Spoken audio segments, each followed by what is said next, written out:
Item 404. Driving piling. 1. Description. Drive piling. 2. Equipment. 2.1 Driving equipment. Use power hammers for driving piling with specified bearing resistance. Use power hammers that comply with Table 1. Gravity hammers may be used for driving sheet piling and timber piling if no required design load is shown on the plans. For initial rating of diesel hammers to determine compliance with the requirements of Table 1, the height of fall of the ram of the single-acting, open-end, hammer must be 7 feet for a double-acting, enclosed ram, hammer. The energy rating must be 85% of the rated output by the manufacturer. A hammer that produces less energy than required by table may first be approved if a wave equation analysis indicates the hammer can drive the specified pile against a bearing resistance of 3 times the required design load before reaching 0.1 inches of penetration per blow. The bearing resistance of the piling driven with this particular equipment will be determined in accordance with the wave equation method. Use an air compressor that supplies the volume and pressure specified by the manufacturer of the hammer. Provide an accurate pressure gauge. Maintain the valve mechanism and other parts of power hammers so the hammer will operate at the speed and stroke length specified by the manufacturer. Equip enclosed ram diesel hammers with a gauge and provide charts to evaluate the equivalent energy being produced. Calibrate the gauge before work begins, whenever gauge accuracy is in question, and at least once each 6 months. Table 1. Size of driving equipment. Piling. See table in specifications. 1 R equals design load in tons. WP equals weight of pile in pounds based on plan length. 2 Diesel hammers with less ram weight or greater ram stroke are permitted if a wave equation analysis indicates the combination of ram weight, stroke, and cushioning will not overstress the piling. Provide hammer cushion consisting of layers of micarta and aluminum or other material specifically produced and approved for this application. Use a wood, wire rope, or asbestos hammer cushion only if permitted. Regulate the height of fall when using gravity hammers to avoid damage to the piling. Drive all test piling in a structure or in any approved segment of it with the same hammer, and use the same type and size hammer to drive the remainder of the piling in the structure or segment. Equip pile drivers with leads constructed to allow freedom of movement of the hammer and to provide adequate support to the pile during driving. The longitudinal axis of the leads, hammer, and pile should coincide. Ensure leads are long enough, except where piling is driven through water, that a follower will not be necessary. Use 1 pile in each 10 that is long enough to permit driving without a follower when driving piling underwater and a follower is required. Drive it as a test pile for proper correlation of the follower-driven piling. Payment will be made as regular piling. Hammers designed to operate underwater may be used for underwater driving without a follower and without the correlation required for other hammers. 2.2 Protection of pile heads. Use a steel driving head, helmet, suitable for the type and size of piling. Drive steel H piling and sheet piling with a helmet compatible with the specific pile shape driven. Provide a cushion block for concrete piling between the driving head and the top of the pile. Use a cushion block that is a minimum of 4 inches thick for short piling, 50 feet or less, and at least 6 inches thick for longer piling unless otherwise directed. Use multiple layers of one of the following: 3/4 inches or 1 inches structural grade southern pine or fir plywood, green oak or gum, with the grain of the wood horizontal, or other approved material specifically produced for this application.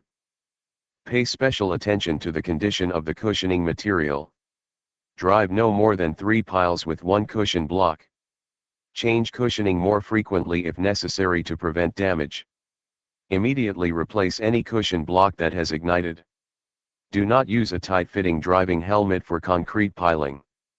Allow room for slight movement, but ensure the driving helmet is not large enough for the pile head to rotate freely. Center concrete piling and cushion within the helmet throughout the driving operation. 3. Construction. This item uses the following terms: foundation piling, Piling placed under interior bent footings or retaining wall abutment footings. Trestle piling. Piling embedded directly into the abutment cap or interior bent cap. Sheet piling. Retaining piling not considered either foundation or trestle piling. Test piling. Specific piling driven to investigate site conditions and determine regular piling lengths. Test loaded piling. Specific piling driven and test loaded to investigate site conditions and determine regular piling lengths. Do not fabricate regular piling until test loading and analysis is completed. Regular piling. All piling other than test piling and test loaded piling. Do not fabricate regular piling until test pile driving and analysis or test loading and analysis is completed. Complete the embankment at bridge ends before driving abutment piling. Refer to item 423, retaining walls, for provisions on piling that passes through the structural volume of retaining walls. Do not drive foundation piling until the footing excavation is complete. Drive concrete piling once the piling concrete, including build UPS, has aged at least 14 days. Do not drive piling in a saltwater environment until the piling concrete, including build UPS, has aged at least 21 days after concrete placement. Redrive any piling that is raised when driving adjacent piling. Withdraw and replace any broken, split, or displaced piling, or correct it as directed after a design analysis. To control excessive stresses resulting in damage to the piling during driving, the following, alone or in combination, may be required. Increase in cushion thickness. Reduction of ram stroke. Heavier ram with a shorter stroke. Use of pilot holes or jetting when driving through hard or alternating hard and soft strata. 3.1 Tolerance for driving. Drive piling to the required vertical or batter alignment, within the tolerances of this section. Drive piling in pilot holes or with templates when necessary to comply with tolerances. Cut off piling reasonably square at the elevation shown on the plans, with a tolerance of no more than 2 inches above or below established cut-off grade. Submit for approval a structural analysis and proposed corrective action, signed and sealed by a licensed professional engineer when tolerances are exceeded and the engineer requires corrective action. 3.1.1 Trestle piling. Transverse to the center line of the bent, the top of the piling may be no more than 2 inches from the position shown on the plans. Parallel to the center line of the bent, the top of the piling may be no more than 4 inches from the position shown on the plans. 3.1.2 Foundation piling. The top of each pile may be no more than 4 inches in any direction from the position shown on the plans. The center of gravity of the piling group may be no more than 3 inches from the center of gravity determined from plan location. The minimum edge distance for piling in a footing is 5 inches. Additional concrete required to obtain this edge distance and specified reinforcing steel cover will be at the contractor's expense. 3.2 Penetration. Piling lengths shown on the plans are the lengths estimated to give required bearing and for estimating purposes only. Drive piling to plan tip elevations or to greater depths as necessary to obtain the required bearing resistance shown on the plans. The engineer will establish regular pile lengths on the basis of the test data when test piling or test loaded piling is used. Drive regular piling to this approximate elevation in these cases and to greater depths as required to obtain the plan bearing resistance. Provide either pilot holes, jetting, or a combination of both for unusually hard driving conditions, typically less than 0.1 inches of penetration per blow if plan penetration is not obtained. Reduce penetration upon approval when the piling is advanced to within 5 feet of plan length unless other penetration requirements or bearing evaluation methods govern. 3.3 Pilot holes. Extend pilot holes no more than 5 feet below the bottom of footings for foundation piling or 10 feet below finished ground line for trestle piling, unless the specified penetration cannot be obtained by using the depth of holes indicated or specified. Determine the size and depth of pilot holes from the results of trial operations on the first piling driven or from available test pile data when deeper ones are required. Obtain approval for any excess depth or size of pilot holes. The maximum hole diameter permitted will be approximately 4 inches less than the diagonal of square piling or steel H piling and 1 inches less than the diameter of round piling. The engineer may vary hole size and depth to obtain penetration and bearing resistance. Extend pilot holes through all embankments to natural ground when driving concrete piling. Where a pilot hole is required in granular material that cannot be sealed off by ordinary drilling methods, a casing may be required around the boring device deep enough to prevent loose material from falling into the pilot hole. Drive the piling below the depth of the pilot hole a minimum of 1 feet or 100 blows, but not less than the required bearing resistance shown on the plans. Do not drive piling beyond the point where the penetration per blow is less than 0.1 inches as determined by an average of 10 blows unless directed otherwise. Stop driving if damage to the pile is apparent. 3.4 Jetting.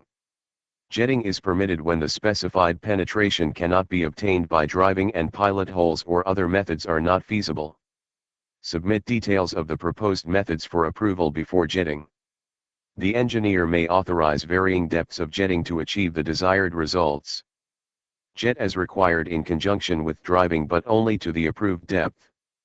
Use enough power for jetting operations to simultaneously operate at least two 2.5 inches diameter pipes equipped with 3/4 inches nozzles at a pressure of 150 psi.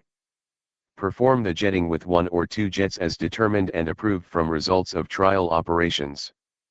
Drive the piling below the depth of the jetting a minimum of 1 feet or 100 blows, but not less than the required bearing resistance shown on the plans. Do not drive piling beyond the point where the penetration per blow is less than 0.1 inches as determined by an average of 10 blows unless directed otherwise. Stop driving if damage to the pile is apparent. 3.5 Hammer Formula Method of Bearing Evaluation. Determine the allowable dynamic bearing resistance of piling by one of the hammer formulas in this section unless otherwise shown on the plans. If the engineer has determined a K factor based on test piling, test-loaded piling, or other methods, the computed allowable resistance will be the driving resistance determined based on the appropriate formula multiplied by the K factor. The computed allowable resistance should be greater than or equal to the foundation load shown on the plans. 3.5.1 Single Acting Power Hammers. Use the following formula. See formula in specifications. Where Pa equals allowable dynamic resistance in pounds. W equals weight of ram in pounds. H equals height of fall of ram in feet, field measured. S equals average penetration in inches per blow for the last 20 blows. Determine H by an approved electronic stroke indicator and blow count logging device provided by the contractor. Pending approval, H can be determined by visual observation of the ram against a calibrated rod mounted on the hammer or by the following formula. Where B equals blows per minute. 3.5.2 Double Acting Power Hammers. Use the following formula. See formula in specifications. Where Pa equals allowable dynamic resistance in pounds. E equals manufacturer's rated energy in foot-pounds, for double-acting power hammers, or the equivalent energy in foot-pounds determined by a calibrated gauge attached to the hammer and taken when the average penetration in inches per blow is determined, for enclosed ram diesel hammer. S equals average penetration in inches per blow for the last 20 blows. 3.5.3 Other hammer types. Provide a wave equation analysis for each pile, hammer, soil, and load combination for which the driving system wants to be used. The analysis will determine the bearing capacity of the piling. 3.6 Wave equation method of bearing evaluation. Submit the following data when plans specify the bearing capacity of the piling be determined by the wave equation method. Manufacturer's specification data for the hammer proposed for use, including all modifications and complete description and dimensions of all cushioning material used between the pile and helmet and in the cap block, including total thickness of each, and the direction of grain if wood is used. These data are used by the engineer to determine the required number of blows per unit of penetration the hammer must deliver to obtain the required bearing resistance. After evaluation by the wave equation method, any change in the driving equipment may require re-evaluation. Such changes must be approved before further driving. 3.7 Test piling. Drive test piling at locations shown on the plans or as directed. Make test piling part of the completed work, cut off or build up to grade as necessary. Use the required bearing evaluation method to determine bearing resistance. Initially drive test piling to 3 feet above plan tip elevation of the regular piling for the structure with the blow count recorded for each foot of driving. For example, drive test piling to 13 feet above its plan tip elevation if the test piling is 10 feet longer than regular piling. Retain the cushion if used.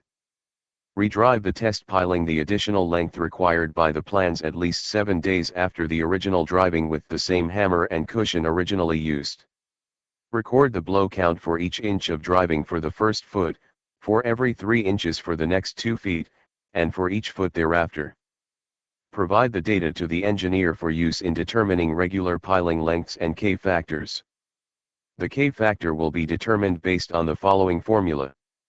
See formula in specifications. Where K equals a static correction factor applied to the evaluation method. PR equals redrive bearing, tons, of the test pile determined by the evaluation method.